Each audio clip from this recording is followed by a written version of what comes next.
So do you think Trump's move to say the pardon, in his view, is void is because he wants to investigate the January 6th committee members? Or do you think this is more about trying to reopen a discussion about President Biden's... My decision, that'll be up to a court.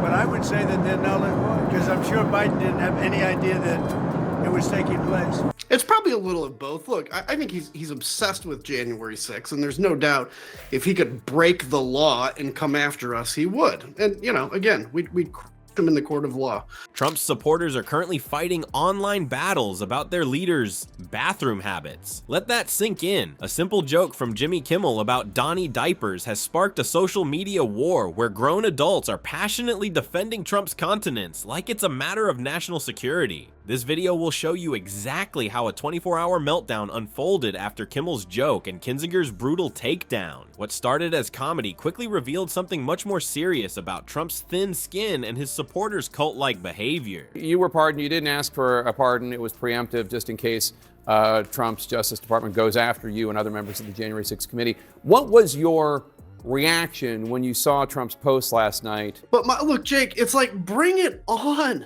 Like, honestly, so, you know, we had an election. I fought against Donald Trump. I wanted Kamala Harris to win. January 6th was a big thing, but America made a different choice. Fine, I'm ready to move on. You know what? Then bring it. Like, stop talking about it. Stop being all verbose. Stop pretending like you're tough. Bring the charges then if you really want to do it, because we will crush you in court. Before we move on, I'd like to ask you a small favor. If you appreciate this content, please take a second to like this video and subscribe to the channel. Over 98% of you watch the videos without subscribing. It costs you nothing, but it makes a huge difference to us. So did you click the subscribe button? Great. Thank you so much. Now, back to the video. When Kimmel dropped that Donnie diapers bomb, little did he know he'd triggered what might be the most explosive presidential meltdown over bathroom humor in American history. Trump didn't just get mad, he went nuclear. The moment that joke hit the airwaves, Trump was hammering his keyboard like a man possessed, firing off all caps rants faster than most people can flush a toilet. His social media accounts transformed into a digital war room with one mission: defend the presidential posterior at all costs. I'm genuinely surprised how people close to Trump haven't talked about the odor. It's truly something to behold. Wear a mask if you can. You definitely wouldn't want to bottle it up and wear Trump cologne. You spent time with him? I did, yeah. You got close to him? Mm-hmm. Not too close. But yeah. You invite all of us into the Oval Office all the time, and it's hard to avoid that. You've got to wonder what it says about a man when diaper jokes send him spiraling into lawsuit threats. Most politicians would let this roll off their backs, maybe chuckle about it at their next appearance, but not Trump. For him, this wasn't just a joke, it was a declaration of war against his carefully crafted tough guy image. The speed of his reaction revealed something fascinating.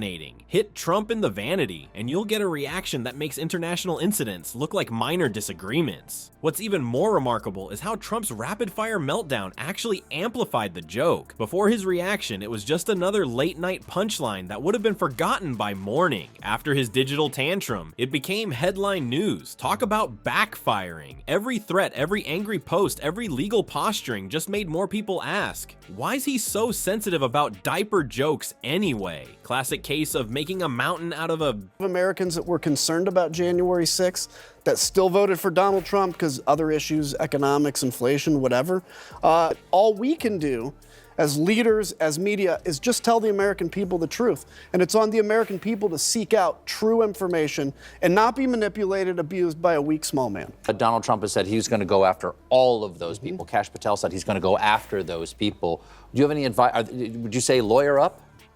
Well, everybody's fine with moving on except Donald Trump. He keeps having to revisit it because we embarrassed him on the committee. We showed how inept he was. Well, you know. But the bathroom humor was just the beginning. When former Republican Representative Adam Kinzinger decided to join the party with comments about Trump's body odor, things really started to stink. Kinzinger wasn't just taking random shots. He was strategically dismantling the mythological Trump that supporters had created by spilling the beans about Trump's personal hygiene. Kinzinger wasn't just being mean. He was humanizing the larger-than-life figure, bringing him down from godlike status to just another dude with questionable shower habits. Meanwhile, Meanwhile, Trump's supporters were working overtime. Imagine defending a grown man's bathroom habits with the passion normally reserved for constitutional amendments. They swarmed social media platforms like angry bees, ready to sting anyone who dared question their leader's bodily functions. These folks were all over social media, defending their dear leader's bowel movements like it's a matter of national security. The irony is delicious. In trying to protect Trump's dignity, they managed to keep the embarrassing story alive for days. I want, when I get out of here, to leave a country stronger than I came in. Donald Trump came in and basically has said, it's all about me. I'm genuinely surprised how people close to Trump haven't talked about the odor. It's truly something to behold. Wear a mask if you can. I want, when I get out of here, to leave a country stronger than I came in. Donald Trump came in and basically has said, it's all about me. Armpits, ketchup, makeup, and a little butt. It's probably like that, all mixed up. This whole saga reveals something deeper about Trump's leadership style. When faced with criticism, even silly, inconsequential jokes, his instinct isn't to laugh it off or ignore it. Instead, he reaches for the nuclear option every single time. It's all-out warfare, maximum retaliation, even against comedians armed with nothing more than poop jokes. This hair-trigger response mechanism might work for reality TV, but it raises serious questions about how such a temperament handles actual crises requiring calm, measured responses.